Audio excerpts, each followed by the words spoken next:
और भी आसान बना सकता है।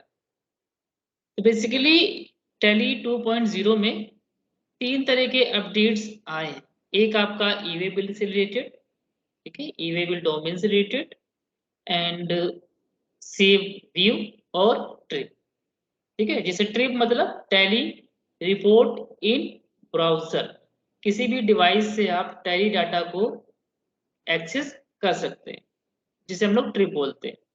और आपका है सेव व्यू, जिसके जरिए आप टैली में अपनी खुद की रिपोर्ट को कॉन्फ़िगर कर सकते हैं, क्रिएट करके सेव कर सकते हैं और एक ही क्लिक में एक्सेस कर सकते हैं। फर्स्ट है आपका ई-वे बिल। तो बेसिकली 3 अपडेट्स हैं। ई-वे बिल ऑटो जनरेट कर सकते हैं, रिपोर्ट को सेव कर सकते हैं और कहीं से भी आप टैली रिपोर्ट को एक्सेस कर सकते हैं। आगे बढ़ते हैं। तो ये देखिए ई-वे बिल का एक प्रिंट कॉपी है। आप लोगों में से बहुत लोगों ने ई-वे बिल का प्रिंट कॉपी देखा होगा। कुछ इस तरीके से ये हमारा सैंपल फॉर्मेट है। तो ई-वे बिल में थोड़ा सा बेसिक नॉलेज इसके बारे में जान लेते हैं, इसका डोमेन पार्ट कि ई-वे बिल कौन बना सकता है, कब बनता है, कौन बना नहीं सकता है, क्या-क्या इसकी कंडीशन होती है। तो अगर आपने ये वाली स्लाइड और इसके आगे वाली स्लाइड को अगर समझ लिया तो ई-वे बिल का सारा कॉन्सेप्ट आपको मोटा-मोटा क्लियर हो जाएगा। तो यहाँ पर देखिए गवर्नमेंट की तरफ से मैंडेटरी है कि अगर किसी भी इनवॉइस का वैल्यू 50,000 से ज़्यादा होता है तो आपको उस इनवॉइस के अगेंस्ट में ई-वे बिल बनाना पड़ेगा, इस मैंडेटरी। तो ये साफ-साफ गवर्नमेंट की तरफ से अनाउंसमेंट है। अगर आप इंटर स्टेट का मतलब होता है एक स्टेट से दूसरी स्टेट। जैसे कि यहाँ पर एग्जांपल में देख रहे हैं महाराष्ट्र, कर्नाटका। तो अगर आप इंटर स्टेट मूवमेंट्स कर रहे हैं गुड्स का और उस गुड्स की वैल्यू 50,000 से ज्यादा है, तब आपको ई-वे बिल बनाना मैंडेटरी हो जाता है। अब सपोज अब ये एग्जांपल के तौर पे समझिएगा, महाराष्ट्र से हम लोग कर्नाटका में गुड्स को डिलीवर कर रहे हैं। तो महाराष्ट्र वाला पार्टी क्या करेगा, एक टैक्स इनवॉइस बनाएगा, ठीक है। टैक्स इनवॉइस बनाने के बाद part A and part B के साथ एक ई-वे बिल जनरेट करेगा, क्योंकि इसकी वैल्यू 50,000 से ज्यादा की है, ठीक है। जनरेट करने के बाद जो भी इस ट्रक ड्राइवर होगा उसको इनवॉइस की कॉपी दे दी जाएगी और ई-वे बिल की कॉपी दे दी जाएगी, ताकि आगे चल के कोई अगर टैक्स ऑफिसर या फिर पुलिस वाला गाड़ी को रोकता है तो आप इस डॉक्यूमेंट को दिखा के आगे बढ़ जाए। तो ये दोनों चीज यहाँ से लेके वो वहां से निकल लेता है, ठीक है।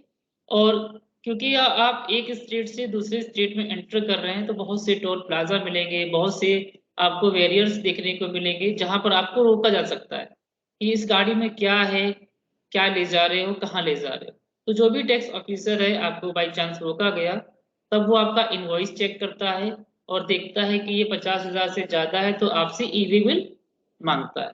तो अगर आपके पास दोनों चीज है, सब कुछ सही है, वेरीफाई हो जाता है, तो वहां से आप दूसरे स्टेट में एंटर कर जाते हैं। अगर कुछ भी गड़बड़ है तो वहीं पर आपको रोक लिया जाता है, ठीक है।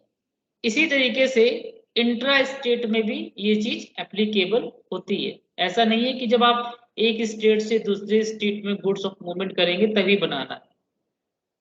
इंट्रा स्टेट भी अगर गुड्स ऑफ मूवमेंट हो रहा है तो उसमें भी आपको ई-वे बिल बनाना मैंडेटरी है। इफ नोटिफाई द स्टेट, अगर आपको स्टेट गवर्नमेंट द्वारा कोई नोटिफिकेशन आया है आपके पास तो बनाना जरूरी है। फॉर एग्जाम्पल अगर हम महाराष्ट्र में ही कहीं पर गुड्स को डिलीवर कर रहे हैं तो उस केस में जो महाराष्ट्र का स्टेट गवर्नमेंट है, ठीक है, महाराष्ट्र की स्टेट गवर्नमेंट कहती है कि उसकी वैल्यू अगर 1,00,000 से ज्यादा है तो आपको ई-वे बिल बनाना पड़ेगा। हर स्टेट का इंट्रा स्टेट्स की जो गुड्स लिमिट है वो अलग अलग है। महाराष्ट्र में 1,00,000 है और हमारी यूपी में 50,000 है। हमारी यूपी में 50,000 है। अगर 50,000 से ज्यादा आप विद इन स्टेट या फिर आउट ऑफ स्टेट कुछ भी करते हैं तो आपको ई-वे बिल बनाना जरूरी है। ये चीज क्लियर यहाँ पर? इस चार्ट को भी समझिए।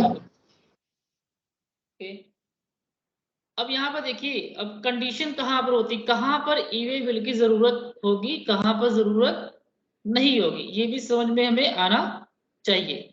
क्योंकि जब आप किसी कस्टमर को ये बताएंगे, या फिर कस्टमर हालांकि क्रॉस क्वेश्चन नहीं करेगा आपसे, ठीक है, क्योंकि वो ई वे बिल के बारे में ऑलरेडी जानता है, काम करता आता है। बट हो सकता है कि बहुत से नए कस्टमर आपको ऐसे मिल जाए जो ई वे बिल के बारे में ज्यादा जानकारी उनको ना हो, और वो आपसे क्रॉस क्वेश्चन कर ले कि इस केस में क्या होगा, हम ई वे बिल बनाएंगे या फिर नहीं बनाएंगे। तो वो चीज हमें पता होनी चाहिए। तो इस चार्ट में वही चीज समझाया गया। तो यहाँ पर क्या है कि जो भी गुड्स ऑफ मूवमेंट कर रहा है, ठीक है, जो भी गुड्स ऑफ मूवमेंट कर रहा है, उसे क्या करना होता है, पहला चीज, क्या वो गुड्स का मूवमेंट हो रहा है? आंसर, अगर आपका आंसर है नहीं, गुड्स का मूवमेंट नहीं हो रहा है, अब हमारे गोडाउन में लाखों रुपए का माल रखा हुआ है, तो क्या हम हर महीने ई वे बिल बनाएंगे? नहीं बनाएंगे। जब वो गोडाउन से माल निकल के कहीं हम और डिलीवर करेंगे, मूवमेंट्स होगा, तब बनेगा। अगर कोई भी मूवमेंट्स नहीं हो रहा है तो ई वे बिल की जरूरत आपको नहीं है। और यदि आंसर है हाँ, ये गुड्स का मूवमेंट हो रहा है, ठीक है, फॉर एग्जाम्पल आप एक सप्लायर हैं, ठीक है, और आपने किसी को सेल किया, अब सेल किया है तो गुड्स को भी तो डिलीवर करेंगे। तो आपने क्या चेक किया कि ये गुड्स डिलीवर हो रहा है, यस। उसके बाद आप एक चीज और चेक करेंगे, क्या जो गुड्स मूवमेंट हो रहा है, क्या वो एग्जेम्प्टेड है, मतलब उस पर किसी भी तरह का कोई टैक्स नहीं लग रहा है? तो अगर आंसर है यस, वो एग्जेम्प्टेड है, तो उस केस में भी आपको ई वे बिल बनाने की जरूरत नहीं है। और यदि आंसर है नो, वो एग्जेम्प्टेड नहीं है, उस पर टैक्स लग रहा है, तब क्या होगा?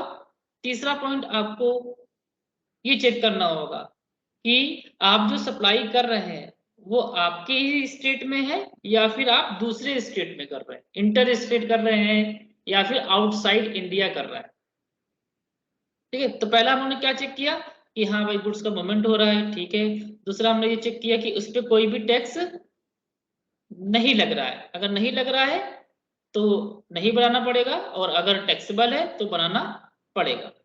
फिर हम लोग ने क्या चेक किया कि ये गुड्स जो मूवमेंट हो रहा है, ये इंटर स्टेट है या फिर आउटसाइड इंडिया है। इंटर स्टेट मतलब एक स्टेट से दूसरे स्टेट। तो यहाँ पर आपका आंसर आया नहीं, ये इंटर स्टेट नहीं है, इसका मतलब आप ही के स्टेट में आपने ये किया। तो उस केस में क्या होगा, हैज योर स्टेट नोटिफाइड, जो भी आपको स्टेट गवर्नमेंट द्वारा नोटिफिकेशन आया होगा ई वे बिल को लेके, ठीक है, कि उसकी वैल्यू इतनी होनी चाहिए, जैसे कि यूपी में 50,000 है, ठीक है, महाराष्ट्र में 1 लाख है, तो जो भी नोटिफिकेशन आया हुआ स्टेट गवर्नमेंट का कि इस वैल्यू के ऊपर आपको ई वे बिल बनाना है, तब आप उस वैल्यू को चेक करेंगे। अगर वो वैल्यू क्रॉस कर रहा होगा, ठीक है, अगर नहीं कर रहा है तो नहीं बनाना है, जाहिर सी बात है। और अगर वो क्रॉस कर रहा होगा तो आपको ई वे बिल बनाना है। जैसे कि ये देखिए 50,000 क्रॉस कर रहा है, फिर क्या करना होगा आपको, तो इस केस में, और अगर 50,000 से कम है तो नहीं बनाना है, और 50,000 से ज्यादा है तो ई वे बिल बनाना है। यूपी में ये कंडीशन लागू होती है। उसके बाद फिर आप क्या चेक करेंगे, क्या आप एक रजिस्टर्ड डीलर हैं, ठीक है। देखो, जो मार्केट में बहुत तरीके से आपको डीलर मिलेंगे, रजिस्टर्ड भी मिलेंगे, अनरजिस्टर्ड भी मिलेंगे। और अगर आप माल की सप्लाई कर रही हैं तो आप पहले ये चेक करिए क्या आपने जीएसटी में रजिस्ट्रेशन करवाया है, ठीक है। तो अगर आंसर है यस, आप एक रजिस्टर्ड डीलर है, तो आपको क्या करना होगा, आपको एक ई वे बिल जनरेट करना होगा, ठीक है। यहां पर आपको ई वे बिल जनरेट करने पड़ेगा, किसके साथ, पार्ट ए के साथ। ई वे बिल में 2 पार्ट होते हैं, पार्ट ए होता है एंड पार्ट बी होता है, ठीक है। तो आगे चल के भी हम लोग देखेंगे पार्ट ए में क्या क्या देख सकते हो आप, और पार्ट बी में क्या देख सकते हो। तो आपको ई वे बिल जनरेट करना पड़ेगा विद पार्ट ए के साथ। उसके बाद क्या करना होगा, उसके बाद एक छोटा सा पॉइंट आपको और ध्यान रखना है कि इंट्रा स्टेट मतलब सेम स्टेट में, ठीक है, क्योंकि यहाँ पर देखो ये इंटर स्टेट नहीं हो रहा है, तो ये सेम स्टेट में सप्लाई कर रहे हैं हम लोग। तो हम लोग एक चीज ये चेक करेंगे कि जो हम सप्लाई कर रहे हैं क्या उसका डिस्टेंस 50 किलोमीटर तक है या फिर बराबर है या फिर इससे ज्यादा है, ठीक है। तो अगर आंसर आता है कि ये 50 किलोमीटर से ज्यादा है, ठीक है, तो आपको पार्ट बी भी जनरेट करना पड़ेगा विथिन 72 आवर्स के अंदर। आपको पार्ट भी जनरेट करना पड़ेगा। वो सप्लायर भी हो सकता है, रिसीवर भी हो सकता है, ट्रांसपोर्टर भी हो सकता है। और यदि आंसर है यस वो 50 किलोमीटर से कम है, तो आपको पार्ट भी जनरेट करने की जरूरत यहाँ पर खत्म हो जाती है। तो ये तो हो गया रजिस्टर्ड वाली बात। और यदि आप अनरजिस्टर्ड होते तब क्या होता, तब ये वाला सिनेरियो हम लोग फॉलो ना करते। फिर हम लोग क्या करते कि हम ये चेक करते कि सामने वाला जो हमारी पार्टी है क्या वो रजिस्टर्ड है, जो हमारा कस्टमर है।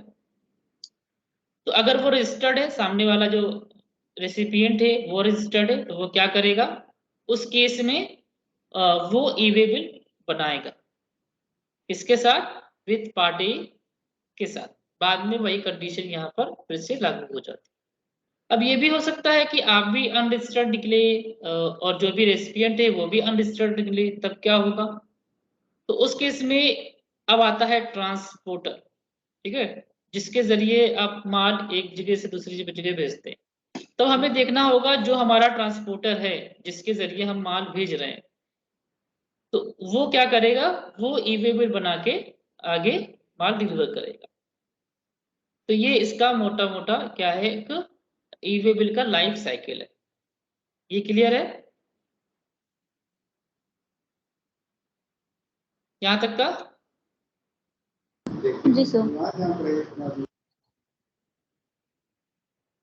तो आप बस ज्यादा डीप में जाने की जरूरत नहीं है, आपको बस पता होना चाहिए, क्योंकि यूपी में है तो यूपी में ही आपको सपोर्ट करना होगा। तो यूपी में उसकी वैल्यू 50,000 से ज्यादा है, चाहे इंटर स्टेट हो चाहे इंट्रा स्टेट हो, ठीक है। आपको ई वे बिल बनाना मैंडेटरी है। कहीं पर भी अगर कोई कस्टमर की तरफ से ऐसा क्वेश्चन आता है जो आप देने में सक्षम नहीं है, नहीं समझ में आ रहा है कि इसका क्या रिप्लाई करें, तो आप उनसे कह सकते हैं कि सर हम अपने सीनियर से बात करके आपको इसका आंसर बताते हैं। डायरेक्ट ये नहीं बोलेंगे कि हमें नहीं पता सर, आप उनसे बात करके उनको बताएंगे। तो आप हमें भी फोन कर सकते हैं, ठीक है, या फिर आपके फर्म में जो भी सीनियर हैं उनको भी आप पूछ सकते हैं। अब यहाँ पर थोड़े बहुत क्वेश्चन है, जैसे कि सपोज कस्टमर ने आप ईवे बिल के बारे में बता रहे थे कि सर टैली प्राइम 2.0 में ऑटो जनरेट ईवे बिल की फैसिलिटी है, उसमें से आप एक ही क्लिक में ईवे बिल जनरेट कर सकते हैं। तो फिर कस्टमर ने कहा क्या, एक क्वेश्चन पूछ लिया आपसे कि मैडम ये बताइए कि हम जो भी माल को डिलीवर करते हैं, ठीक है, तो वो हमारी अपनी पर्सनल गाड़ी से करते हैं। गवर्नमेंट ने कोई ऐसा रूल तो बनाया नहीं है कि आप जो भी माल को डिलीवर करेंगे वो ट्रांसपोर्ट के जरिए ही करेंगे, ऐसा कोई भी मैंडेटरी कॉन्सेप्ट नहीं है। अगर किसी सप्लायर के पास खुद की अपनी पर्सनल गाड़ी है, डाला है, ट्रक है, तो वो पर्सन उस गाड़ी से माल को डिलीवर कर सकता है, ठीक है। तो कस्टमर यहाँ पर वही क्वेश्चन कह रहा है कि मेरे पास खुद का एक व्हीकल है जिसके जरिए हम माल को डिलीवर करते हैं मैडम, ठीक है। तो इस केस में ई वे बिल कौन जनरेट करेगा, क्योंकि हम तो ट्रांसपोर्ट नहीं है। तो आपका आंसर क्या होगा, यस सर, इस केस में अगर क्योंकि आपकी वो पर्सनल व्हीकल है, आप ट्रांसपोर्ट के जरिए गुड्स को डिलीवर नहीं करिए कर रहे हैं, तो उस केस में आपको ई वे बिल बनाना पड़ेगा सर, पार्ट ए के साथ। तो ये इसका आंसर हो गया, ठीक है। जनरेट करना पड़ेगा ई वे बिल पार्ट बी के साथ, सॉरी पार्ट बी के साथ जनरेट करना पड़ेगा सर आपको ई वे बिल। और उसमें पार्ट ए का जो मैंडेटरी फील्ड होता है उसे फिल करके आप ई वे बिल जनरेट कर सकते हैं एनआईसी टैली से और एनआईसी पोर्टल से। तो ये हो गया इसका आंसर। उसके बाद क्या आ गया, तो दोबारा से एक्सप्लेन कर दीजिए। तो यहाँ पर एक क्वेश्चन है, एक सिनेरियो दिया हुआ है कि कस्टमर है, आप सपोज हम एक कस्टमर है, ठीक है, और आप 2.0 के बारे में जानती हैं, ईमेल बिल के बारे में जानती हैं। तो आप जब हमको बताने लगे तो मैंने आपसे पूछा कि मैडम देखिए, जो भी हम माल को डिलीवर करते हैं, ठीक है, तो वो हम ट्रांसपोर्ट के जरिए नहीं करते हैं। अगर हम ट्रांसपोर्ट के जरिए करेंगे तो ई-वे बिल हमारा कौन बनाएगा? ट्रांसपोर्टर बनाएगा। लेकिन वो हम डायरेक्ट अपनी पर्सनल व्हीकल से करते हैं। पहली चीज, पर्सनल व्हीकल से हम कस्टमर को गुड्स डिलीवर करते हैं, तो उस केस में ई-वे बिल कौन जनरेट करेगा? मैंने कोई भी ट्रांसपोर्ट हायर नहीं किया। तो आपका आंसर क्या होगा उस केस में? सर आपको ही ई-वे बिल जनरेट करना पड़ेगा, क्योंकि आप ही की वो गाड़ी है, ठीक है। जब किसी सप्लायर की अपनी खुद की गाड़ी होती है तो वो खुद ही ई-वे बिल जनरेट करता है पार्ट बी के साथ। क्लियर है? Yes sir. उसके बाद क्या है, एज अ ट्रांसपोर्टर, अब सपोज फिलहाल ये है नहीं, लेकिन समझना बहुत जरूरी है।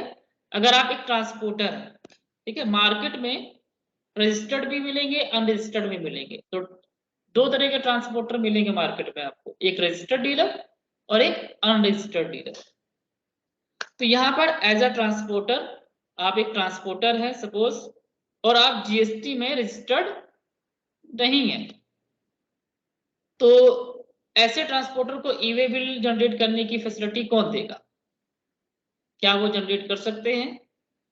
सीधा सीधा मतलब है, क्या unregistered transporter e-way bill generate कर सकते हैं? ये इसका क्वेश्चन हो गया। तो आंसर क्या है? हाँ, चाहे वो ट्रांसपोर्टर रजिस्टर्ड हो, अगर रजिस्टर्ड होगा तो जीएसटी नंबर होगा, ठीक है, या फिर ट्रांसपोर्टर आईडी होगा, तो वो तो आसानी से जनरेट कर सकता है। लेकिन ऐसे ट्रांसपोर्टर भी मिलेंगे जो अनरजिस्टर्ड होंगे, तो उस केस में उन ट्रांसपोर्टर को क्या करना होता है? एक ट्रांसिट नंबर होता है, ट्रांसिट नंबर होता है जो कि पैन नंबर देने से जनरेट हो जाता है ई-वे बिल पोर्टल पे, और ये भी 15 डिजिट का होता है। तो ट्रांसिट नंबर से पैन नंबर से ट्रांसिट नंबर जनरेट कर सकते हैं ऐसे ट्रांसपोर्टर जो कि अनरजिस्टर्ड है, और ई-वे बिल जनरेट कर सकते हैं, ठीक है। फिलहाल ये सब आपके पास आएगा नहीं, हम ई-वे बिल की जो वैलिडिटी है उसको भी एक्सटेंड कर सकते हैं। तो यहाँ पर हम लोग, ये FAQ है, इसका लिंक हम ग्रुप में अभी शेयर कर देंगे। तो यहाँ से ई-वे बिल से रिलेटेड जो भी आपके मन में कोई क्वेश्चन होगा, यहाँ पर उसका आंसर मिल जाएगा। अब देखते हैं कि नॉर्मल ई-वे बिल कैसे बनता था। ई-वे बिल जनरेट करने का, जैसे कि पोर्टल पे जिन्होंने ई-वे बिल जनरेट आज तक का नहीं किया है, ना ही देखा है, तो ये उनके लिए भी है, ताकि आप रिलेट कर पाए कि मैनुअल बनाने में कितना समय लगता था और टैली से कितनी आसानी से बन जाए।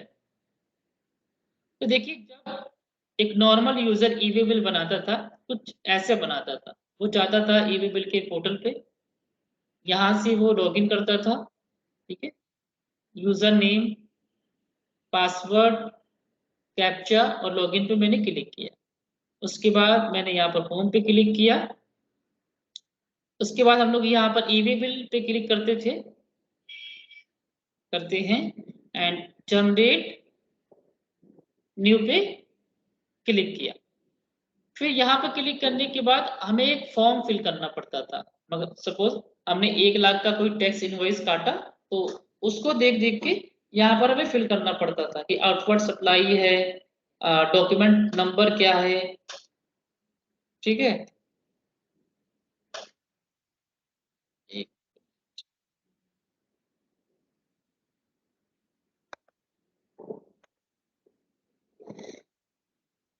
तो ये थोड़ा सा वीडियो काट रहे हैं,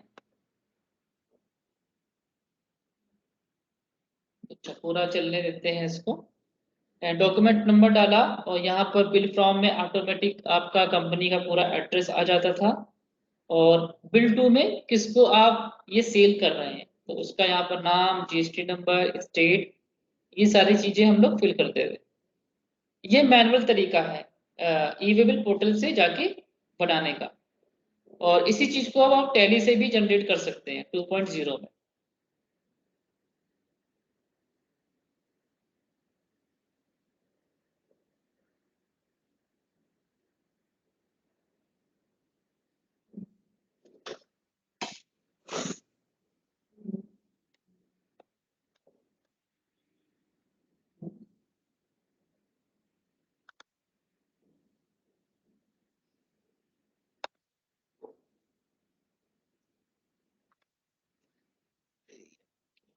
एक मिनट,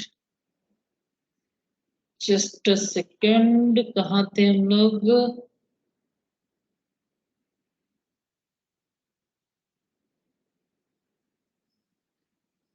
ये रहा यहाँ से करंट स्लाइड, क्यों आ नहीं है?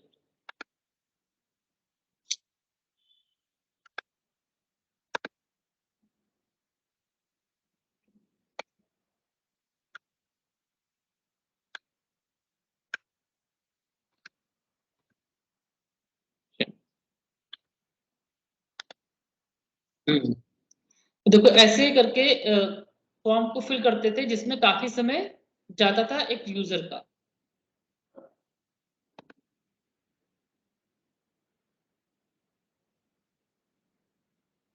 ट्रांसपोर्टर नेम दिया हम लोग ने। अभी देखो पार्ट बी में हमेशा मोड ऑफ ट्रांसपोर्ट होता है, व्हीकल टाइप होता है, गाड़ी का नंबर, ये सारी चीजें। इसके ऊपर का जितना भी है वो पार्ट ए है।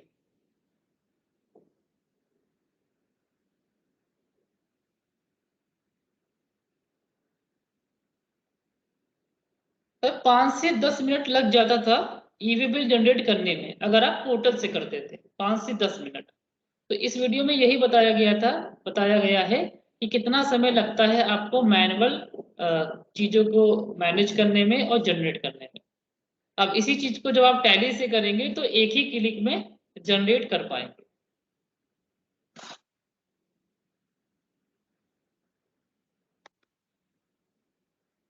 ठीक है, अब देखो नेक्स्ट करते हैं।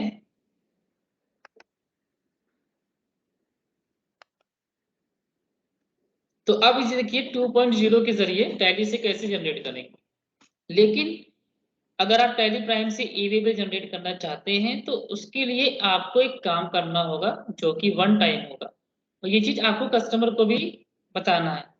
ये नहीं कि डायरेक्ट आपने टैली ओपन किया और ई वे बिल जनरेट करना स्टार्ट कर दिया। उससे पहले एक काम करना होता है जो कि मैंडेटरी है, जरूरी है ई वे बिल जनरेट करने के लिए। क्या होता है वो काम, देखिए। तो अगर कोई भी कस्टमर टैली से ई वे बिल जनरेट करना चाहता है डायरेक्ट, तो क्या करना होगा, वो जाएगा अपना ई वे बिल पोर्टल पे। और ई वे बिल पोर्टल पे तीन काम करने होते हैं। रजिस्टर करना होता है, Tally India private limited as a GSP select करना होता है, और पासवर्ड डिफाइन करना होता है। तो यहाँ पर देखिए उसी वेबसाइट पे हम पहुंच गए। और अगर कोई कस्टमर ई वे बिल पर रजिस्टर्ड नहीं है, अब रजिस्टर्ड कौन होगा, जिसके बिजनेस में ई वे बिल एप्लीकेबल होगा, तो वो वहां पर रजिस्टर्ड करेंगे अपने आप को, और बहुत से कस्टमर रजिस्टर्ड मिलेंगे। तो यहाँ पर ये सिर्फ रजिस्ट्रेशन का प्रोसेस है। अगर आपके बिजनेस में ई वे बिल एप्लीकेबल हो गया है तो आपको कुछ इस तरीके से रजिस्टर्ड करना होगा।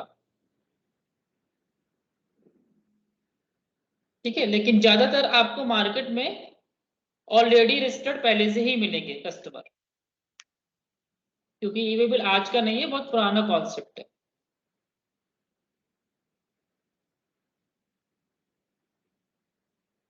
रजिस्ट्रेशन करने के बाद अब आपके जो ई वे बिल में ऑलरेडी रजिस्टर्ड है वो क्या करेंगे, जाएंगे लॉगिन बटन पे।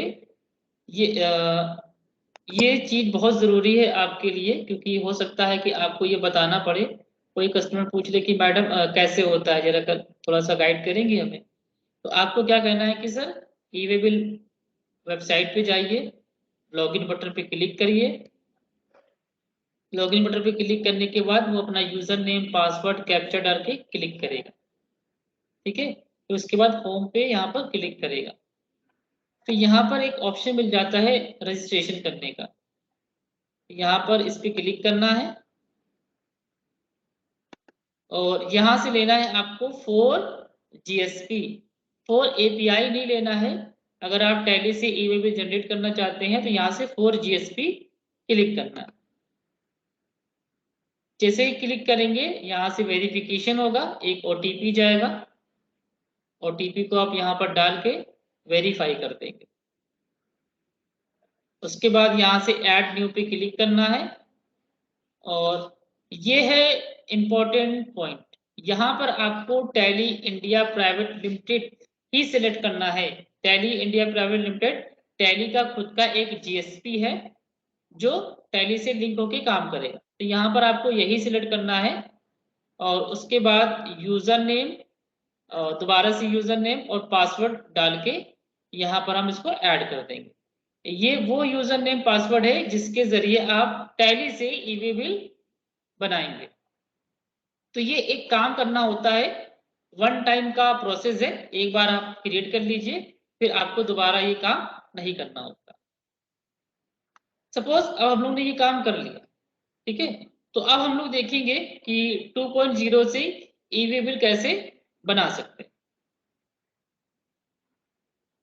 और ई-वे बिल से रिलेटेड जो भी हमारे पास काम होते हैं, जैसे कि ई-वे बिल को कैंसिल करना, जनरेट करना, अपडेट करना, एक्सटेंड करना, बहुत तरह के काम होते हैं एनआईसी पोर्टल पे। अब वो सारे काम आप टैली से ही कर सकते हैं। टैली को मिनिमाइज करके आपको पोर्टल पे जाने की जरूरत नहीं है। अब यहाँ पर देखिए केस, अब यहाँ पर केसेस के हिसाब से समझाया गया है। तो केस नंबर 1 क्या कह रहा है कि हम एक ई-वे बिल जनरेट करेंगे इनवॉइस के साथ। तो जितनी जल्दी आप इनवॉइस को रिकॉर्ड करेंगे उतनी ही जल्दी आपका ई-वे बिल जनरेट हो जाएगा। Instant generate e-way bill. देखिए अब ये कैसे होगा, तो नॉर्मल देखिए एक सेल इनवॉइस है, यहाँ पर आप पार्टी का नाम सेलेक्ट करेंगे, सेल का नाम लेंगे जो नॉर्मल हम लोग बिलिंग करते आ रहे हैं। ठीक, क्वांटिटी, रेट, अमाउंट, अब इसकी वैल्यू 50,000 से ज्यादा हो गई है, ठीक है, और यहाँ पर मैंने टैक्स लिया। अब ई-वे बिल बनाना है तो यहाँ से यस करेंगे और यहाँ पर हमें डिटेल को फिल करना होता है, dispatch from, ship to from, kilometer कितना है, ट्रांसपोर्टर नेम कितना है, पार्ट बी में रोड से कैसे भेज रहे हैं, गाड़ी नंबर क्या है, ये सारा चीज फिल करना होता है जो कि मैंडेटरी है। तो ये सारी चीजों को फिल करेंगे जो जो मैंडेटरी होगा। और जैसे ही इसको सेव करेंगे तो टैली आपसे पूछेगा क्या आप ई-वे बिल जनरेट करना चाहते हैं। ये देखिए, तो अगर करना चाहते हैं तो यस, बाद में करना चाहते हैं तो नो पे भी क्लिक कर सकते हैं। तो यहाँ से मैंने यस पे क्लिक किया और जो आपने अभी इस पिछले वाले वीडियो में देखा था यूजर नेम पासवर्ड, वो यहाँ पर आपको एंटर करना है।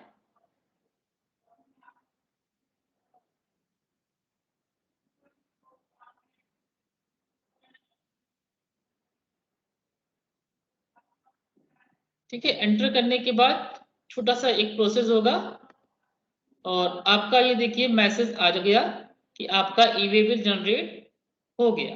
पोर्टल पे भी जाने की जरूरत नहीं है, टैली से ही वो जनरेट हो गया। और जब आप इसको प्रिंट करके देखेंगे प्रीव्यू, तो देखिए ई-वे बिल अपडेट हो गया ऑटोमेटिक इनवॉइस में। और जब आप इसके सेकंड पेज पे जाएंगे तो यहाँ पर देखिए ई-वे बिल का प्रिंट कॉपी भी मिल गया। तो इसके लिए अब आप पोर्टल पे नहीं गए, टैली से ही सब कुछ हो गया। क्लियर है यहाँ तक?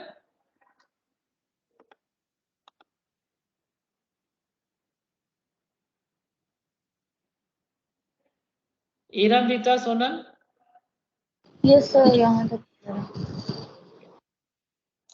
नेक्स्ट क्या है? नेक्स्ट है आप लोग को पता होना चाहिए कि ई-वे बिल तो जनरेट कर सकते हैं, साथ साथ में आप ई इनवॉइस भी जनरेट कर सकते हैं। ई इनवॉइस का कितना आइडिया है आप लोगों को? ई इनवॉइस के बारे में कुछ पता है या फिर नहीं पता है? ए इनवॉइस के बारे में आइडिया है या नहीं? क्योंकि अगर आइडिया नहीं है आप लोगों को तो ए इनवॉइस का सेशन हम रखेंगे जिसमें ए इनवॉइस का पूरा कॉन्सेप्ट आपको बताएंगे। अगर आइडिया है तो अच्छी बात है। आइडिया नहीं है, आप एक बार बताइएगा जरूर, बहुत ज्यादा चीजें नहीं पता है।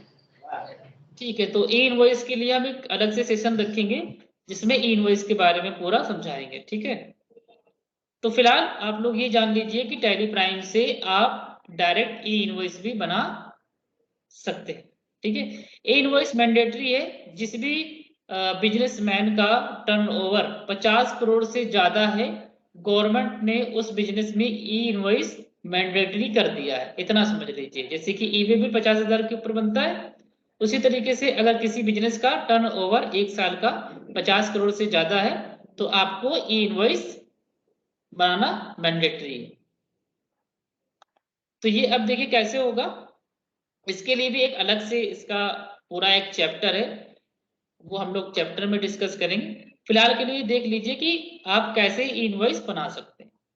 तो नॉर्मल एक सेल इनवॉइस है, मैंने इसको पार्टी का नाम सेलेक्ट किया, डिटेल जो भी मैंने एंटर किया डाला मैंने यहाँ पर सारा, उसके बाद name of item, quantity rate, उसके बाद अगर हम ई वे बिल बनाना चाहते हैं, ये देखिए अभी यहाँ पर थोड़ा दिखा देते हैं। ये जो ये है ई वे बिल का डिटेल। ठीक है, इसमें दो पार्ट होते हैं, पार्ट बी। तो पार्ट बी में आपको mode of transport, vehicle number, date, vehicle type ये देखने को मिलता है, और इसके ऊपर पार्ट ए है। ठीक है, तो पार्ट ए में कंसाइनी डिटेल, और कंसाइनर डिटेल मतलब कि आपकी कंपनी का डिटेल आता है, कस्टमर का डिटेल आता है, आइटम डिस्क्रिप्शन, वो सारा का सारा पार्ट ए में होता है। पार्ट बी में सिर्फ मोड, व्हीकल और ये टाइप। तो इस इनवॉइस में हम ई वे बिल भी साथ में जनरेट करेंगे, तो ई वे बिल का जो भी मैंडेटरी फील्ड है उसको हम यहाँ पर फिल करेंगे। ठीक है, फिल करने के बाद यहाँ से हम सेव करके आगे बढ़ेंगे। अब ये आ गया ई इनवॉइस का डिटेल। तो ई इनवॉइस बनाने के लिए मैंडेटरी होता है बिल टू प्लेस और शिप टू प्लेस बताना। तो यहाँ पर मैंने ये दोनों चीज को बताया, और एक साथ दोनों चीज आप जनरेट कर लेंगे, ई वे बिल और ई इनवॉइस।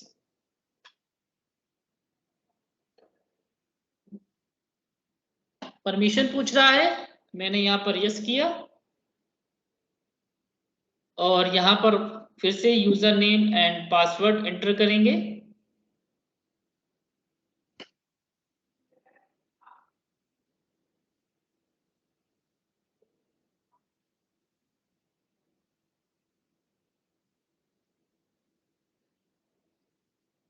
और जो यहाँ पर आप यूजर नेम पासवर्ड एंटर करेंगे एक बार, वो आपकी टैली में 6 घंटे के लिए सेव हो जाएगा।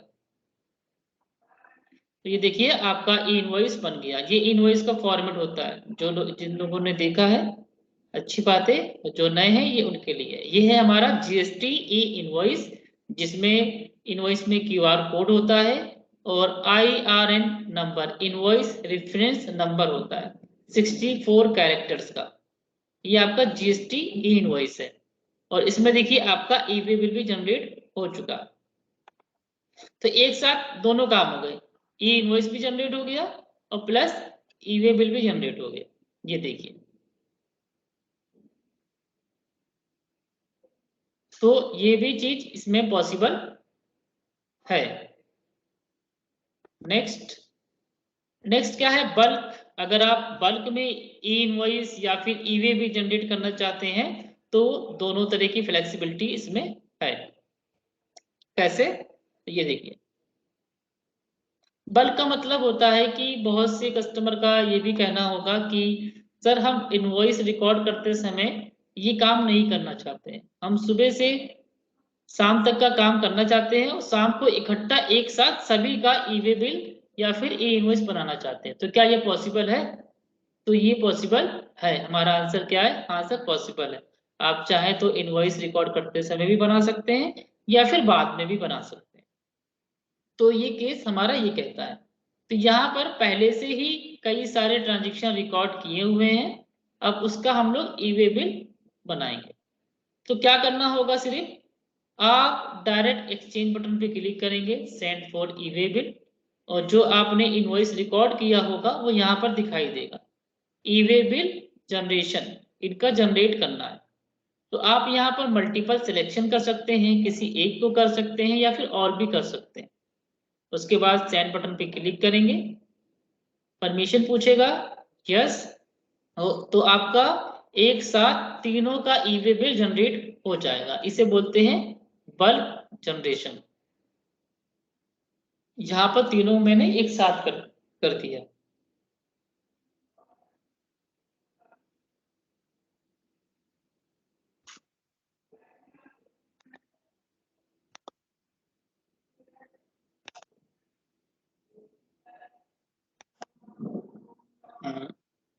corresponding system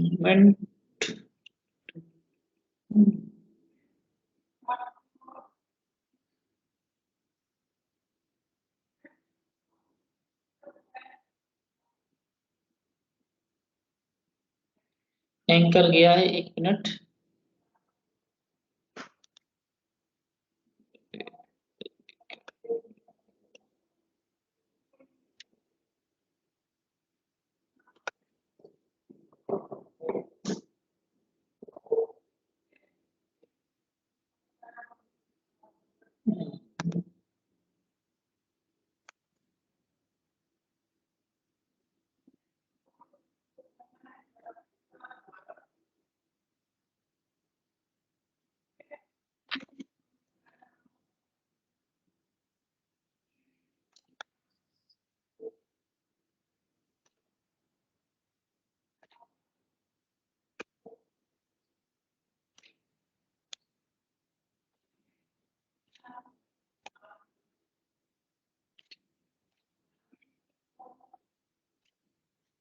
तो हम लोग कहाँ पर थे? इनवॉइस वाला देख लिया था, उसके बाद बल्क, यहाँ बल्क देखना था। तो ये रहा, थोड़ा सा कट कर देते हैं। हाँ, यहाँ से थे।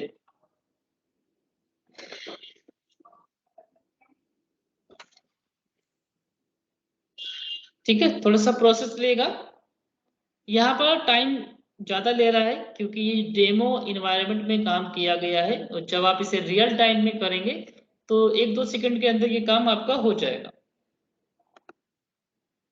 ठीक है, देखिए ई वे बिल आपका तीनों का जनरेट हो गया है। अब वो एंट्री आपको कहाँ दिखाई देगा, उसके लिए आपको जाना होगा गो टू। और हम लोग ने एक रिपोर्ट भी दिया हुआ है गूगल पे, गो टू पे, ई वे बिल। जब आप वहां पर सर्च करेंगे तो ये देखिए वहां पर ये तीनों एंट्री दिख जाएंगी। और किसी भी एंट्री का आप जब प्रिंट करके देखेंगे तो आपको ई वे बिल यहाँ पर दिखाई देगा और ई वे बिल का प्रिंट कॉपी भी दिखाई देगा। तो बल्क जनरेशन भी आप ये काम कर सकते हैं।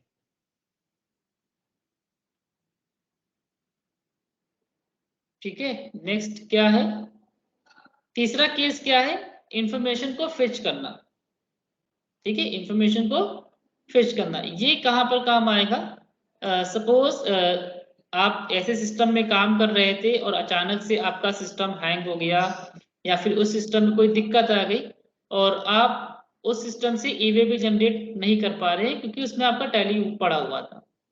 तब आप क्या कर सकते हैं, किसी अदर सॉफ्टवेयर से जाके या फिर नॉर्मल एनआईसी के पोर्टल पे जाके ई वे बिल को जनरेट कर सकते हैं और वहां से वो चीज जनरेट हो जाएगी। अब आपको अपनी टैली में वो इंफॉर्मेशन चाहिए उस इनवॉइस के अगेंस्ट में, तो बहुत ही आसान है, आपको सिर्फ फेच करना है डाटा और ऑटोमेटिक ई वे बिल पोर्टल का डाटा आपकी टैली में अपडेट हो जाएगा। तो इस तरह की भी फ्लेक्सिबिलिटी मौजूद है 2.0 में। या फिर बहुत से कस्टमर आपको मार्केट में ऐसे मिलेंगे कि अकाउंटिंग के लिए टैली यूज करते हैं और बिलिंग सिस्टम के लिए कोई अदर सॉफ्टवेयर यूज करते हैं। ऐसे भी कस्टमर आपको मिलेंगे मार्केट में। तो उस केस में आपको ये फेच वाला काम आएगा। तो यहाँ पर सिनेरियो क्या है कि मैंने एक ई वे बिल जनरेट किया था इस टैली से नहीं, किसी अदर सॉफ्टवेयर से या फिर डायरेक्ट ई वे बिल पोर्टल पे जाके। अब उस इनवॉइस का इंफॉर्मेशन हमें इस टैली में लाना है, तो हम क्या करेंगे वो इस वीडियो में है। क्या करना होगा, हम जाएंगे गो टू पे क्लिक करके ई वे बिल की रिपोर्ट पे, सिंगल रिपोर्ट है, कहीं और नहीं ढूंढना है आपको, और यहाँ पर आपको दिखाई देगा पेंडिंग। क्योंकि पेंडिंग इसलिए क्योंकि आपने यहां से जनरेट नहीं किया है, अगर यहां से जनरेट किया होता तो वो जनरेट वाले में दिखाई देता, और क्योंकि इसका जनरेट हो चुका है आपको इंफॉर्मेशन अपडेट करना है। यहां से आके हम इसको सिलेक्ट करेंगे और राइट में देखिए एक ऑप्शन है गेट ई वे बिल इंफॉर्मेशन। जैसे ही इस पे हम क्लिक करके यस करेंगे तो ई वे बिल पोर्टल पे जो भी इंफॉर्मेशन होगा वो इस ट्रांजेक्शन में ऑटोमेटिक टैली क्या कर देगा, अपडेट कर देगा, और इसको जहां पर भी जाना होगा वहां पर ये पहुंचा देगा। तो डाटा को आप फेच भी कर सकते हैं एनआईसी पोर्टल से। क्लियर है?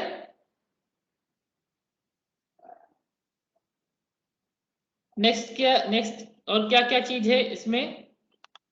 वैसे तो ई वे बिल में बहुत कुछ है, लेकिन यहाँ पर सिर्फ हाइलाइट्स जो चीजें हम लोग कर सकते हैं वो बताया जा रहा है। 4 क्या है, आप पार्ट ए के साथ भी ई वे बिल जनरेट कर सकते हैं टैली में। Flexibility to generate E way bill with part A only. Part A के साथ ई वे बिल जनरेट कर सकते हैं, और यदि आपको पार्ट बी का डिटेल मिलता है ट्रांसपोर्ट के जरिए तो आप उस चीजों को अपडेट भी कर सकते हैं टैली से। कैसे करेंगे ये देखिए वीडियो। तो यहाँ पर क्या करते हैं हम लोग, एक इनवॉइस रिकॉर्ड करते हैं पार्ट ए के साथ।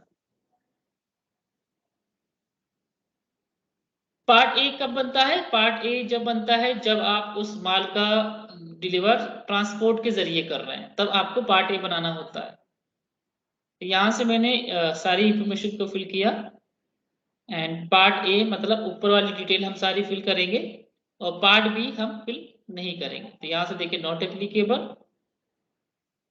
ठीक है, और इसको मैंने सेव कर दिया।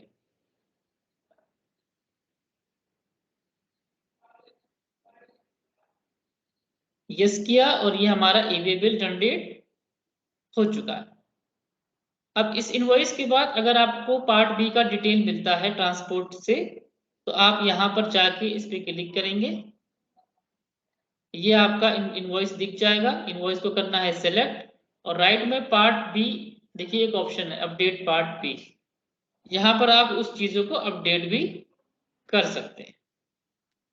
तो ये भी फ्लेक्सिबिलिटी है 2.0। उसके अलावा ई वे बिल को आप कैंसिल करना चाहें तो कैंसिल करना सकते हैं, एक्सटेंड करना चाहें तो एक्सटेंड कर सकते हैं। एक्सटेंड करने का मतलब ई वे बिल की जो वैलिडिटी है उसको बढ़ा सकते हैं, ठीक है। जब कभी जब जिस ई वे बिल की जो जैसे ही आप ई वे बिल जनरेट करते हैं तो उसका 24 लिमिट होता है, 24 के अंदर अंदर आपको गुड्स डिलीवर करना होता है। अगर 24 से ज्यादा हो जाता है तो वो ई वे बिल एक्सपायर हो जाता है, ठीक है। तो आप ई वे बिल की वैलिडिटी को एक्सटेंड भी कर सकते हैं, कैंसिल भी कर सकते हैं टैली से ही डायरेक्ट। अब ये देखिए अगर आपको कैंसिल करना है ई वे बिल तो वो कैसे होगा, उसके लिए हम जाएंगे गो टू ऑप्शन पे, ई वे बिल रिपोर्ट, ये देखिए जनरेट दिखाई दे रहा है, ठीक है। मैंने गलती से एक इनवॉइस कर दिया था जनरेट, तो हम इसको सिलेक्ट करेंगे, कैंसिल ई वे बिल। क्या रीजन है कैंसिल करने का, रीजन यहाँ पर हम बताएंगे, ठीक है। रिमार्क अगर कुछ देना है तो रिमार्क दे देंगे यहाँ पर।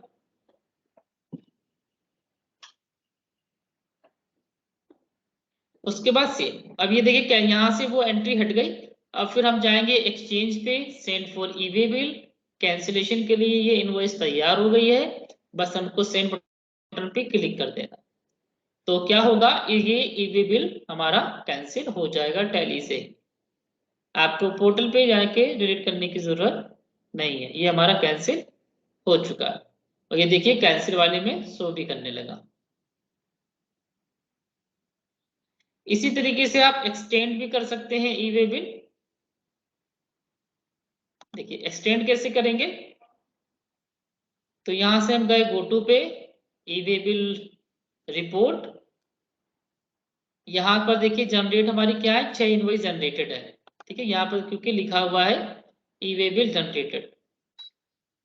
अब मैंने पार्टिकुलर एक इनवॉइस को सिलेक्ट किया, तो यहाँ पर देखिए इसकी वैलिडिटी दिख रही है कि ये 6 जुलाई 2021 की रात 12 बजे तक वैलिड है।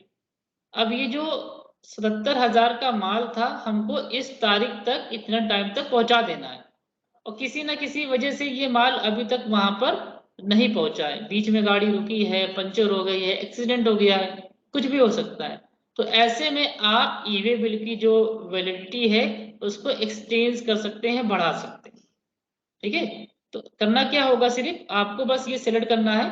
अभी देखिए 6 जुलाई है, आपको बस यहाँ पर आपको सिलेक्ट करना है, और राइट में एक ऑप्शन मिलेगा एक्सटेंड ई वे बिल, क्लिक करेंगे, और जो भी रिमेनिंग किलोमीटर बाकी रह गया है, रोड, व्हीकल नंबर, ये सारी चीजें यहाँ पर हम फिल करेंगे जो मैंडेटरी होगा हमारे लिए।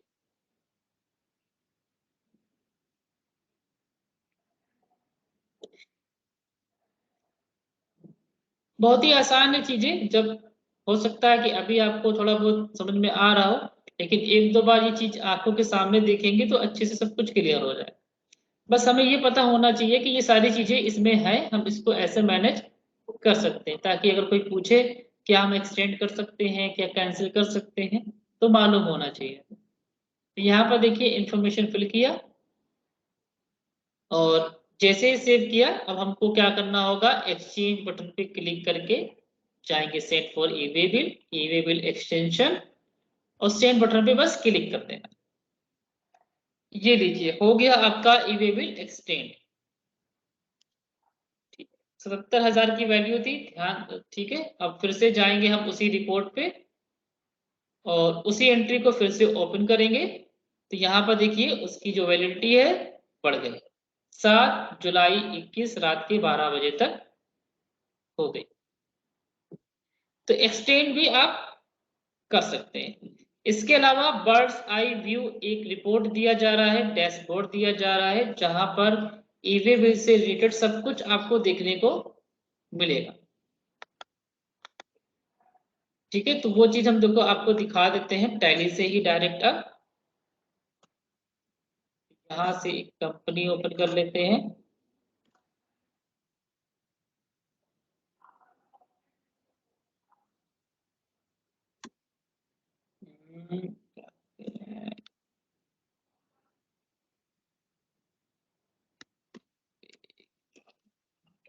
ये मैंने, अच्छा अच्छा अच्छा, जस्ट मोमेंट, ये रहा हमारा, अच्छा ये रहा टाटा।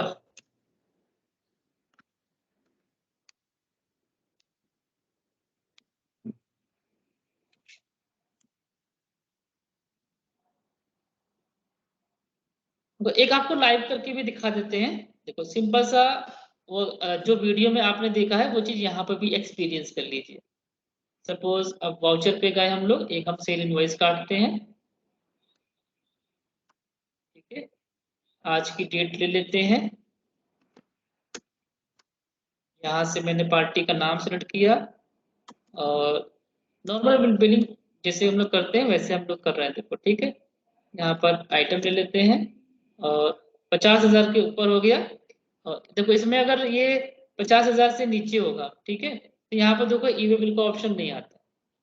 बस यही खासियत है, जैसे ये 50,000 के ऊपर जाएगा तो आपका यहाँ पर ई वे बिल का ऑप्शन आ जाएगा। अब हमें इस इनवॉइस का ई वे बिल बनाना है, तो वीडियो में क्या दिखा रहा था कि सर इसको यस करिए, और जो मैंडेटरी चीजें हैं, ठीक है, इसको यहाँ से फिल कर लीजिए। तो जैसे कि मैंने यहाँ से रोड ले लेते हैं, गाड़ी का नंबर मैंने बता दिया, ठीक। और इसको जैसे ही हम सेव करेंगे तो ये हमसे पूछेगा जनरेट करने के लिए, बस आपको सिंपल यहाँ पे क्लिक करना है, और जो आपने यूजर नेम पासवर्ड बनाया था पोर्टल पे जाके वो यहाँ पर डिफाइन कर देंगे, और आपका ई वे बिल जनरेट हो जाएगा। उसके अलावा रिपोर्ट आप कहाँ देखेंगे, रिपोर्ट सिर्फ गोटो में दिखाई देगा, सिंगल क्लिक है कि बस यहाँ पर क्लिक करना है, ई वे टाइप करना है, ये है आपका रिपोर्ट ई वे बिल, यहाँ पर क्लिक करिए, ठीक है। पेंडिंग फॉर एक्सचेंज, अभी यहाँ से हम क्या कर लेते हैं, F2 करके डेट चेंज कर लेते हैं। ये है ई वे बिल का MIS रिपोर्ट, जहां पर आपको सब कुछ दिखाई देगा, ठीक है।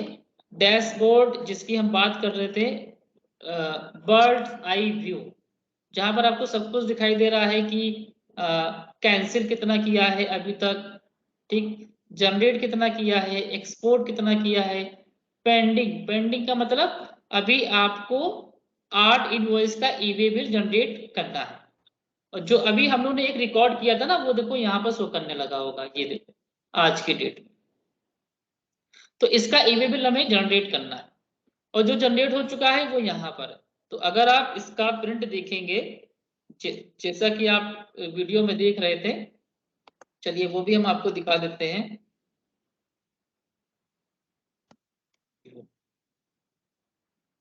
यहाँ पर देखो ई वे बिल दिखाई दे रहा है, ठीक है। और अब चलते हैं सेकंड पेज पे, और देखो ई वे बिल का प्रिंट कॉपी भी दिखाई दे रहा है। तो जैसे वीडियो में देखा है, सेम सॉफ्टवेयर में देखिए आपको ये चीज देखने को मिल रही है, ठीक है। ये आपको हर जगह सेक्शन वाइज अगर कुछ मिसमैच है तो यहाँ पर दिखाई देगा, कुछ मिसिंग है तो यहाँ पर दिखाई देगा, कुछ रिजेक्ट हो गया है। सपोज आप एक इनवॉइस बना रहे थे और आपने उसका ई वे बिल बनाया, लेकिन ई वे बिल पोर्टल क्या कर रहा है, उसको रिजेक्ट कर दे रहा है, तो वो एंट्री यहाँ पर दिखाई देगी। इसको एंटर करने से आप उसका रीजन भी देख सकते हैं कि क्या रीजन है जिसकी वजह से ये हर बार रिजेक्ट कर रहा है। तो रीजन को पढ़िए और इसको सॉल्व करके दोबारा से करिए तो वो चीज हो जाएगी। तो पूरा MIS रिपोर्ट मिल रहा है, जहां पर ये सारी चीजें आप आसानी से मैनेज कर सकते हैं। क्लियर है ये चीज यहां तक?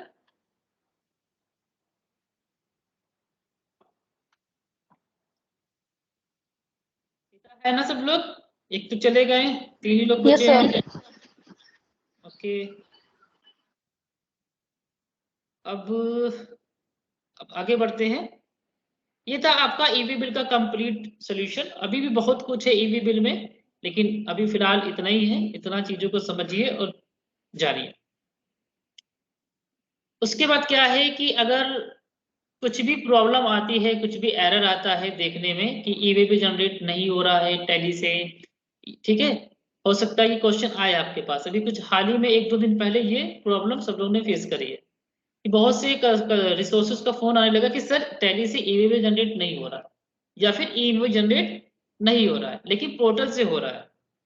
नॉर्मल पोर्टल से हो रहा है लेकिन टैली से नहीं हो रहा है। तो आप कैसे पता करेंगे कि वो सर्विस काम कर रही है कि नहीं? तो आपको सिंपल सा जाना है हेल्प अबाउट। तो यहाँ पर देखिए हम दिखा देते हैं, ये हेल्प, उसके बाद अबाउट, और यहाँ पर जाने के बाद देखिए यहाँ पर एक ऑप्शन मिलता है status of online access service, ठीक। ये आपको तब काम आएगा कि जैसे कि कस्टमर आपके पास, कस्टमर का फोन आया आपके पास कि मैडम टैली से ई वे बिल जनरेट नहीं हो रहा है, कुछ एरर आ रहा है, कुछ बंद हो जा रहा है। तो आप क्या कहेंगे, सर हेल्प में जाइए, अबाउट में, और यहाँ पर जाके क्लिक करिए। तो जैसे ही क्लिक करेगा आपको यस करना है। तो ये आपको क्रोम पे एक पेज ओपन हो जाएगा, ठीक, जहां पर आपको सर्विस के बारे में स्टेटस बताएगा। अगर ग्रीन में है तो ये सर्विस काम कर रही है, और अगर कुछ भी, अगर ये वाला सिंबल आता है तो सर्विस डिस्टर्ब चल रही है, ठीक है। तो कह सकते हैं कि सर गवर्नमेंट के पोर्टल में सर्विस अभी पूरी तरीके से वर्क नहीं कर रहा है, सर्विस डिस्टर्ब चल रही है, इसका मतलब। दूसरा है अगर ये वाला सिंबल आता है तो मेंटेनेंस का काम चल रहा हो सकता है कि NIC पोर्टल में मेंटेनेंस का काम चल रहा हो, या फिर जो हमारा टैली इंडिया प्राइवेट GSP है उस पर मेंटेनेंस का काम चल रहा हो, जिसकी वजह से वो काम ना कर पा रहा। तो यहाँ पर आपको ये चीज आपको चेक करना है कि सभी ग्रीन में है कि नहीं। तो अगर इन दोनों में से कोई सिंबल आता है तो आप उनसे बोल सकते हैं सर बस 10-15 मिनट